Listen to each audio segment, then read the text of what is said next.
Welcome back, everyone. I am confident that the workshops were fantastic. I know the ones that I was in were fantastic. And of course, one of the reasons why there is because of all of your participation. Because again, you're channeling your inner Rudolphs today for me, which I really appreciate. So now we have an amazing speaker. I'm not doing the introduction. Dr. Carla Harwell is. She is on our board of directors. She is vice chair of our board of directors, and I'm going to ask her to come up and have the honor of doing the introduction.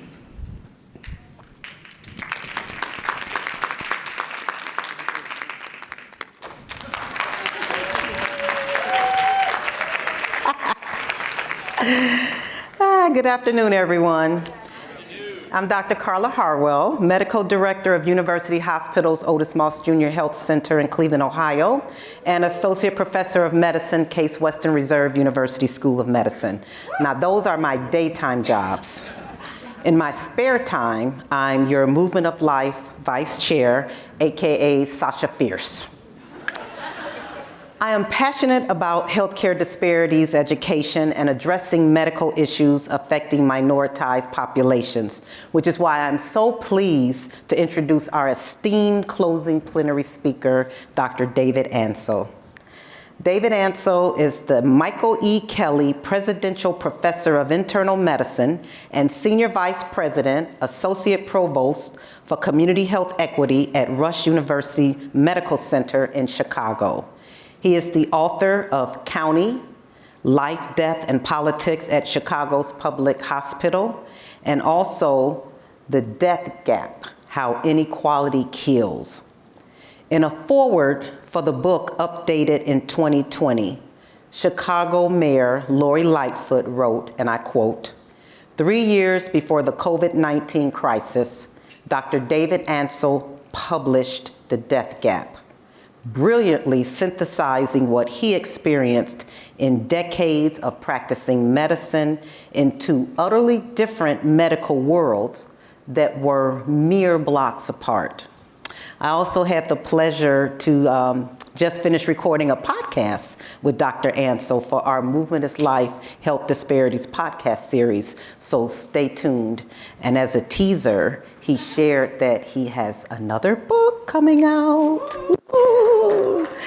So without further ado, Dr. David Ansell.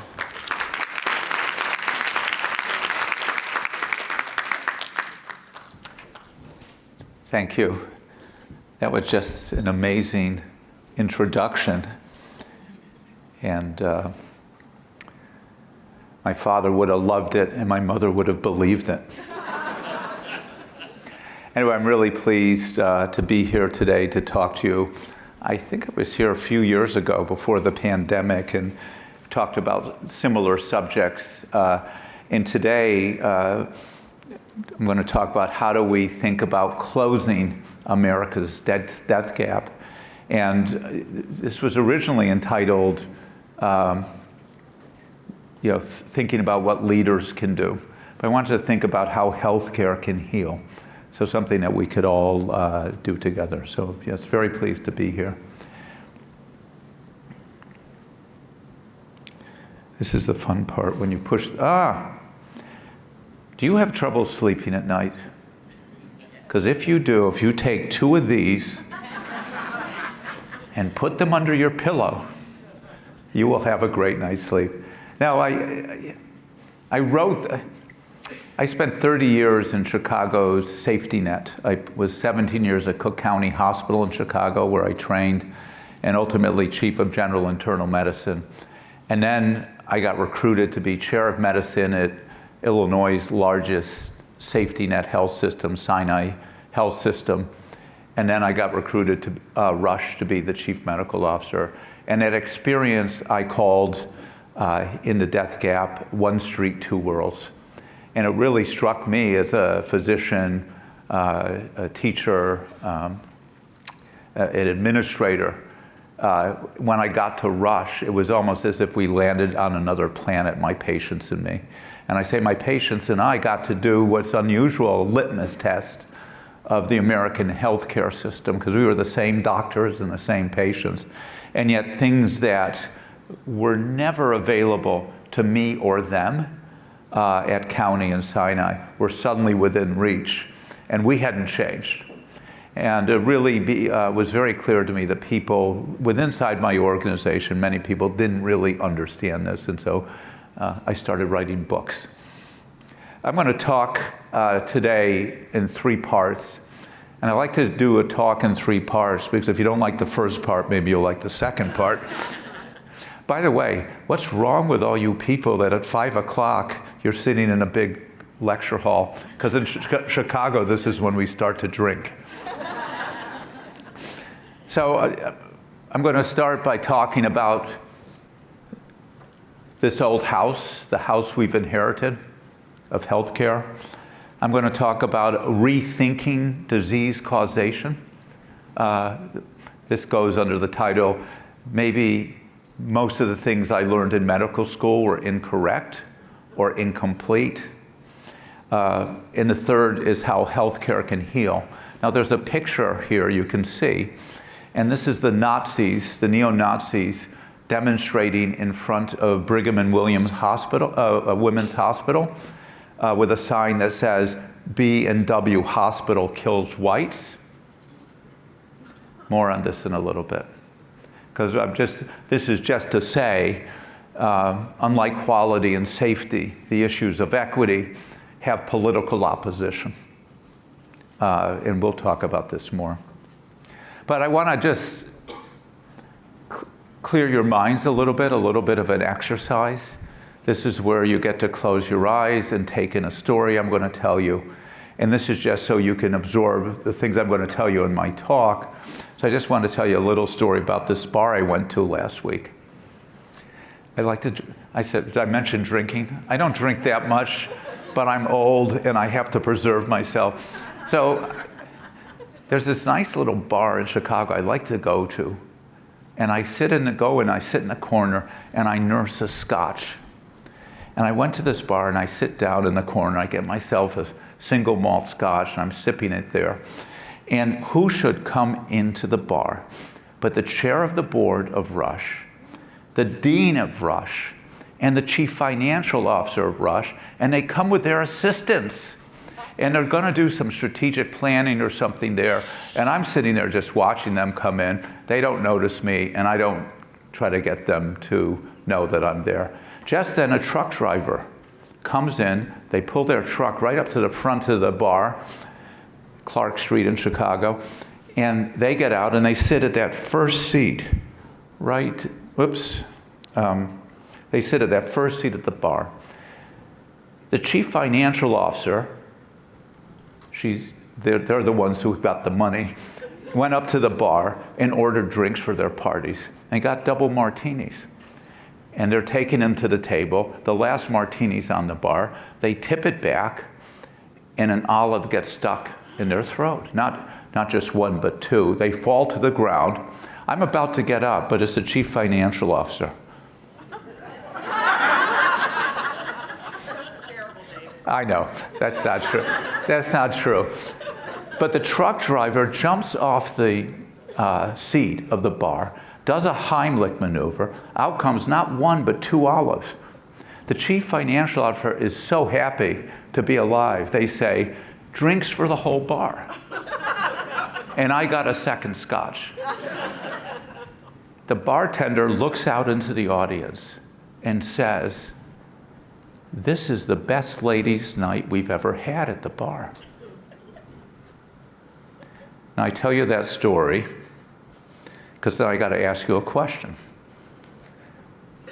Turns out that our chair of our board, our dean, and our chief financial officer are all women. But when I was telling you that story, did the movie that was playing in your head have the 3 of them being women? Anyone? Raise your hand if they were women. Okay. One of them might be. Okay. Were they white? White? What about the truck driver? White male. The point of this is, and maybe the assistant, the point of it is, in a room at a talk about equity, look what all of that's your movie you played. I didn't tell you their gender, I didn't tell you their sex, I didn't tell you their race, but the movies that play in our head before we even start anything are the movies that play in our head. And they're pre-programmed. You remember this show, This Old House? Yeah. Some of you are old enough to remember this. It's still going on, I think. Well, what happens is, listen, I live in an old house. You go into an old house and you inherit all the things that have been in that house, and then you try to fix it up, and sometimes you got to tear the house down. But the point I'm making about this is we've inherited a house in healthcare. We may not have built the house. We may have tried to remodel it, but the house has memories, it has history. We're going to pass it on to other people, and you want to leave that house in better shape than it was. But this house that of healthcare that we've inherited has a lot of flaws in it, and some of these flaws have been there since the beginning. And I'm not going to spend a lot of time on this, but just to say, in the United States, the history of healthcare was built on the legacy of slavery and racism and segregation that to this day is present to this very day. So this was from the World War II, where they realized they needed blood. Before World War II, people may not know this, the blood supply in this country was segregated. There was black blood and there was white blood. In fact, Bernie Lound, the very famous cardiologist who won the Nobel Peace Prize for his work in nuclear disarmament, as a medical student at Johns Hopkins, was suspended because he pulled the race labels off of blood. And then he was allowed to come back to medical school if he didn't touch the blood supply. The last blood in the United States was integrated in the 1970s. So blood supply. But the point is, this is just one example. Race-based calculators. There's so many things. If you do heart risk, if I'm in my clinic and I'm doing atherosclerotic cardiovascular disease, heart risk equation has a race factor in it. We just got rid of the race factor in pulmonary function test that comes from, myths about black differences and white differences. So this is the legacy on which we're built. Rush had segregated wards. Most of the hospitals in the United States either was segregated, and by the way, now we have because of neighborhood segregation, we have hospital segregation. So that's the history. There were 2 books published at the turn of the 20th century. 21st century, To Err is Human and Unequal Treatment to Err is Human launched the patient safety movement. 98,000 people killed a year die in healthcare, and it launched the safety movement. I was a chief medical officer at the beginning of the quality and safety movement.